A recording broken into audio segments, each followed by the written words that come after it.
స్తోత్రం. హల్లెలూయా. యేసయ్యా కనికర పూర్ణుడా, మనోహర ప్రేమకు నిలయుడా. యేసయ్యా కనికర పూర్ణుడా, మనోహర ప్రేమకు నిలయుడా. నీవేనా సంతోషగానము, సర్వ సంపదలకు ఆధారము. నీవేనా సంతోషగానము, సర్వ సంపదలకు ఆధారము. యేసయ్యా కనికర పూర్ణుడా, మనోహర ప్రేమకు నిలయుడా. నా వలన ఎదియో ఆశింపకయే ప్రేమించితివి, నన్ను రక్షించుటకు ఉన్నత భాగ్యము విడసితివి. నా వలన ఎదియో ఆశింపకయే ప్రేమించితివి, నన్ను రక్షించుటకు ఉన్నత భాగ్యము విడచితివి. శిలువమానుపై రక్తము కార్చి రక్షించితివి, శాశ్వత కృప పొంది జీవింతును ఇలా నీ కొరకే. శిలువమానుపై రక్తము కార్చి రక్షించితివి, శాశ్వత కృప పొంది జీవింతును ఇలా నీ కొరకే. యేసయ్యా కనికర పూర్ణుడా, మనోహర ప్రేమకు నిలయుడా. నీ వలన బలము నొందిన వారే ధన్యులు, నీ సన్నిధి అయిన సియోనులో వారు నిలిచెదరు. నీ వలన బలము పొందిన వారే ధన్యులు, నీ సన్నిధి అయిన సియోనుల వారు నిలిచెదరు. నిలువరమైన రాజ్యములో నిన్ను చూసుటకు నిత్యము కృప పొంది సేవించదను తుది వరకు. నిలువరమైన రాజ్యములో నిన్ను చూసుటకు నిత్యము కృప పొంది సేవించదను తుది వరకు. యేసయ్యా కనికర పూర్ణుడా, మనోహర ప్రేమకు నిలయుడా. నీవేనా సంతోషగానము, సర్వ సంపదలకు ఆధారము. హల్లెలూయా. దేవుని స్తోత్రం. మీ అందరికీ వందనాలు. దేవుని మాటలు ఇందాం కూర్చోపు చేద్దాం. 2వ రాజుల గ్రంథం 11వ అధ్యాయంలో ఒక ఆవిడ ఉంది. ఎవరంటే అహజ్య తల్లి అయిన అతల్య ఉంది. తన కుమారుడు చనిపోతే మృతి పొందితే లెగిసి రాజకుమారులను అందరినీ చంపేసింది ఆవిడ. చూడు మరి ఆవిడ రౌడీ రాణులు ఉంటారని చెప్తారు కదా, రౌడీతనం. ఆ కొడుకు చనిపోతాం ఏంటి, రాజకుమారులందరినీ చంపేస్తాం ఏంటి?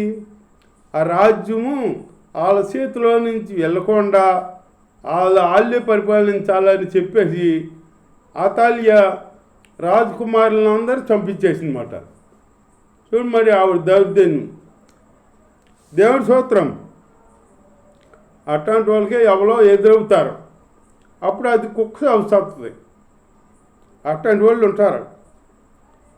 యెజబెల్ అట్టగా చచ్చింది, ఒకరిని అన్యాయంగా చంపించింది. అన్యాయపు సాక్షిని చెప్పించి డబ్బులు ఇస్తే సాక్ష్యాలు చెబుతారు కదా, ఆ సాక్ష్యాలు చెప్పి అన్యాయంగా ఒకరిని రాళ్ళు ఎట్టు కొట్టి చంపించేసింది అన్యాయంగా. ఆవిడెవలో యెజబెల్ రాణి ఒకరిని అన్యాయంగా రాళ్ళు ఎట్టు కొట్టి చంపించేసింది. అన్యాయము అబద్ధ సాక్ష్యాలు చెబుతారు కదా, ముందు చెప్పేవాళ్ళు ఉంటారు కదా, అబద్ధ సాక్ష్యాలు చెప్పేవాళ్ళు ఉంటారు, పని పాట లేకుండా ఉంటారు. ఎవరన్నా డబ్బులు ఇస్తే వాళ్ళకి సాక్షి చెబుతారు. ఆ ఇద్దరు రోజులు నిర్దోషులు ఆ దోశలో తెలియకుండా సాక్ష్యం చెప్పేస్తారన్నమాట. ఆ సాక్ష్యం ఆధారంగా వాళ్ళని చంపించేసింది ఈవిడి. దేవుని స్తోత్రం. ఆ యెజబెల్ రాణి కూతురు ఈ అతాలియా ఏం చేసింది? తన కొడుకు చనిపోయాడు. కొడుకు ఎవడైనా చనిపోతారు కదా, చనిపోవాలి కదా. చనిపోతే ఊళ్ళో రాజకుమారులందరినీ చంపించేసింది ఆవిడ. మరి చూడు, అది ఆ పని ఏంటి? ఇప్పుడు మన ఇంట్లో ఎవరైనా చనిపోతారు, మనం ఏదో పోయి దేవుడు తీసుకుపోయాడు, ఇంతే ఉందే, కాలం సరిపోయింది అనుకుంటాం మనం. ఆవిడ అట్లా అనుకోలా. వాళ్ళ కొడుకు చనిపోతే ఊళ్ళో రాజకుమారులందరినీ చంపించేసిందన్నమాట. ఎందుకు చంపించింది? ఆ రాజ్యం వాళ్ళతోనే ఉండాలని, వాళ్ళే పరిపాలించాలని.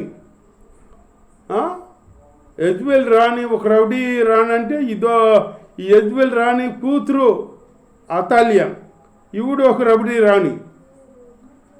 అందరు చంపించేసిందన్నమాట. దేవుని స్తోత్రం.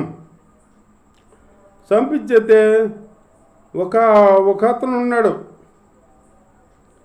ఎవరో యెహోరాము కుమార్తెయును అహాజ్యాకు సహోదరినైనా ఆవిడ తప్పించిందంట. ఎవరినే? రాజకుమారులతో కూడా చంపబడకుండా అతన్ని రహస్యంగా తప్పించాను కనుక వారు అతని దాదిని పడక గదిలో అతల్యకు మరుగుగా ఉంచు చేత ఉంచారు, రహస్యంగా ఉంచారంట. అతను ఎవరో అతల్య దేశమును వేలుసుండగా అతడు 6 సంవత్సరములు యెహోవా మందిరమందు దావీదుతో కూడా దాసపడి ఉండేను. 7వ సంవత్సరమందు యెహోయాదా కావలి చేయు వారి మీద అప్పుడు రాజు అయ్యారన్నమాట. 7వ సంవత్సరంలో యోవాసు 7 సంవత్సరాలకు రాజు అయ్యాడు. 7 సంవత్సరాలకి అసలు పిల్లాడికి ఏమన్నా తెలుస్తుంది అసలు? మరి ఇతను రాజు అయ్యాడు. రాజు అయితే ఎంత తెలివి కావాలి, ఎంత మంచిగా పరిపాలించాలి. ఆ బిడ్డకు మరి ఎంత తెలివి ఉందో మరి తెలియదు. రాజు చేశారు 7 సంవత్సరాలకి. దేవుడికి జ్ఞానం ఉందన్నమాట. దేవుడు బిడ్డలకి అట్ట రాజులు అవుతారన్నమాట చిన్నతనంలో. దేవుడికి జ్ఞానం ఉన్నబట్టి ఆ జ్ఞానంతో రాజు అయ్యారన్నమాట.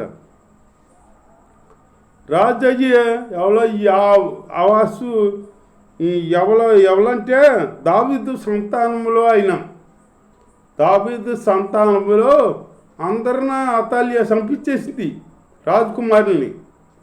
ఈ యోవాసుని తప్పించేసింది. ఎవరో మళ్ళీ వాళ్ళ ఇంట్లో వాళ్ళ పిల్లే తప్పించేసింది. తప్పించేస్తే వాళ్ళ దాసి తీసుకెళ్ళి దాసింది అన్నమాట. దాసి అతాలియాకి కనపడకుండా దాశారన్నమాట. 6 సంవత్సరాలు దాశారు. 6 సంవత్సరాలు దాసేటప్పటికి 7వ సంవత్సరం వచ్చేటప్పటికి రాజు అయ్యాడనమాట. అభిషేకించారు. మరి చూడు, 7 సంవత్సరాలకు రాజు అయిన వాళ్ళు ఎవరు లేరు. 7 సంవత్సరాలకు రాజు అయ్యాడు యావస్య. దావీదు సంతానంలో ఈయనొక్కడే ఇక ఉన్నది. రాజకుమారులందరినీ చంపించేసింది అతాలియా. దేవుని స్తోత్రం. అప్పుడు ఈయన రాజరికం చేస్తున్నాడు అన్నమాట. పరిపాలన ఎంత జ్ఞానం లేకపోతే పరిపాలన చేస్తున్నాడు 7 సంవత్సరాలు. మరి అలాగే దేవుడి జ్ఞానం బట్టి రాజుగా అభిషేకించబడతారన్నమాట. దేవుడి స్తోత్రం. హల్లెలూయా. అట్లాగే మనం దేవుని యందు ఉంటే దేవుడి జ్ఞానం కలిగి ఉంటాం మనం. అంతేగాని లోకంలో ఉంటే ఏ జ్ఞానం ఉంటుంది? దెయ్యాల జ్ఞానం ఉంటుంది, దేవుడి జ్ఞానం ఉండదు. దెయ్యాలతో సహవాసం చేసినట్టు ఉంటుంది.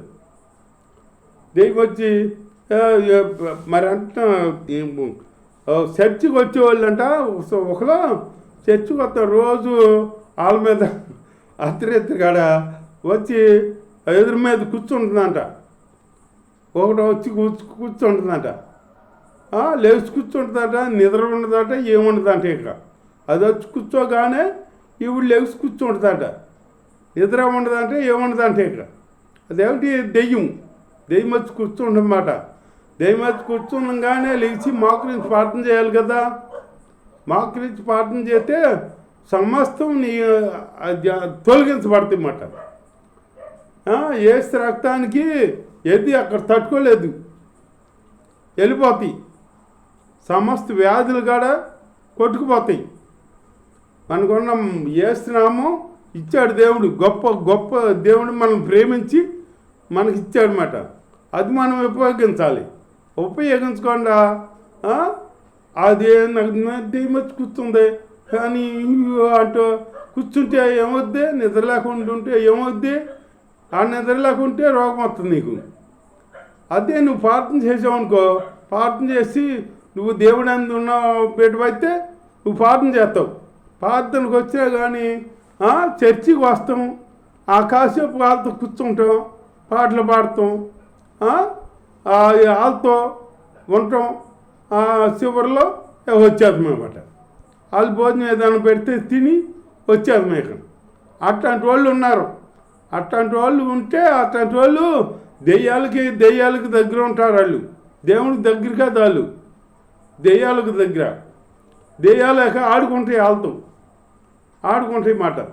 ఎప్పుడైతే ఆ దెయ్యం వచ్చి కూర్చుందో నీ మోకరించి మోకాల మీద ఉండి ప్రార్థన చేసావనుకో, దానికి అది ప్రార్థన అంటే మంట. ఏదైనా ఉంటుంది కానీ పాటలు పాడే వాళ్ళ దగ్గర అయినా ఉంటుంది, వాక్యం చెప్పే వాళ్ళ దగ్గర అయినా ఉంటుంది. దానికి భయం లేదు. సైతానికి ఎవరైనా భయం లేదు. ప్రార్థన చేసిన వాక్యం చెప్పినా, పాస్టర్ కానీ పాస్టర్ అయినా వాక్యం చెప్పినా భయం ఉంటుంది దానికి. అది దానికి భయం ఉంటే ఎందుకు యేసుప్రభునే ఎదిరించింది. అది యేసుప్రభు దగ్గరగా వచ్చింది. యేసుప్రభు దగ్గర వచ్చి ఆ వాక్యం చెప్పింది మాట. సైతాన్ని వాక్యం చెప్పింది. వీళ్ళు చెబుతూ ఒక గొప్ప సైతాన్మే వాక్యం చెప్పింది. దేవుడి స్తోత్రం. సైతాన్ వాక్యం చెప్పగలదు. మోకరించి ప్రార్థన చేద్దాంరా అంటే మన కోసం ఎవరైనా వస్తారనుకో, ఏదో స్నేహితులు లేక వస్తారు మన దగ్గరికి. స్నేహితులు అనుకుంటాం మనం, ప్రార్థన టయానికి వస్తారు వాళ్ళు, ఎంతో ముఖ్యమైన పని లేక. వాళ్ళే సైతాన్ని అనుకోవాలి మనం. సైతాన్ వాళ్ళ రూపంలో వచ్చిందన్నమాట. నాకు ప్రార్థన చేసుకోవాలి, ప్రార్థన టైం అయింది, నువ్వు కాడికి వచ్చేపు మోకరించి కానీ రా అంటే ఉండరేక వెళ్ళిపోతారు. నా పని ఉందని వెళ్ళిపోతారు. అంతకింత పెద్ద పని ఉండవు లేక వస్తారు. వచ్చి నీతో మాట్లాడాలి, ఏదో పని ఉంది, పెద్ద పని, పెద్ద మాటలు, ఆ మాటలు చెప్పాలి, ఈ మాటలు చెప్పాలి అంటారు. నా ప్రార్థన టైం అయింది, ప్రార్థన నువ్వు కాదు మోకరించి కానీ రా, తర్వాత చెబుద్ది కానీ అంటే వాళ్ళు ఉండరేక నాకు పని ఉంది కానీ వెళ్ళిపోతున్నాను కానీ అని వెళ్ళిపోతారన్నమాట. అట్లాంటి వాళ్ళు వచ్చినప్పుడు మనం కనిపెట్టాలి. మన వాళ్ళేగానే వస్తారు, మన వాళ్ళేగానే, మన ఇంటి వాళ్ళేగానే వస్తారు, మన బంధువులేగానే వస్తారు. వాళ్ళు వచ్చినప్పుడు కనిపెట్టాలి మనం. కనిపెట్టే ఇది కావాలంటే నీకు దేవుడి జ్ఞానం కావాలి. దేవుడి జ్ఞానం కావాలంటే మోకాలు ఉండాలి. నీకు మోకాళ్ళని ఉండి నువ్వు వాళ్ళని నీకు మోకాళ్ళని ఉందనుకో, వాళ్ళు రాగానే నీకు తెలిసిపోద్ది, ఎవరో వచ్చింది అని నీకు తెలిసిపోద్ది. దేవుడి స్తోత్రం. అట్లాంటి జ్ఞానం దేవుడు ఇస్తాడనమాట. మంచి చెడ్డ, ఎవరు వచ్చింది, ఎవరు పోయేది, ముందేమో జరిగేది అన్నీ చూపిస్తాడు నీకు. దేవుడు తెలియపరుస్తాడనమాట. నువ్వు ప్రార్థన చేయాలి కానీ తెలియపరుస్తాడనమాట. అట్లాంటి జ్ఞానం కలిగి మనం ఉండాలి. అంతేగాని దెయ్యాల జ్ఞానం, ఆ జ్ఞానం, ఈ జ్ఞానం కలిగి మనం ఉండకూడదు. దెయ్యాలను ఎదిరించే జ్ఞానం కలిగి ఉండాలి. దెయ్యాలను ఎదిరించే ప్రార్థన జీవితం కలిగి ఉండాలన్నమాట. అలాంటి జీవితం మనం జీవించాలన్నమాట. అలాంటి జీవితం జీవిస్తూ సాతాన్ని ఎదిరించే బిడ్డలుగా ఉండాలి. దేవుడి వాక్యం దీవించుగాక. ఆమేన్.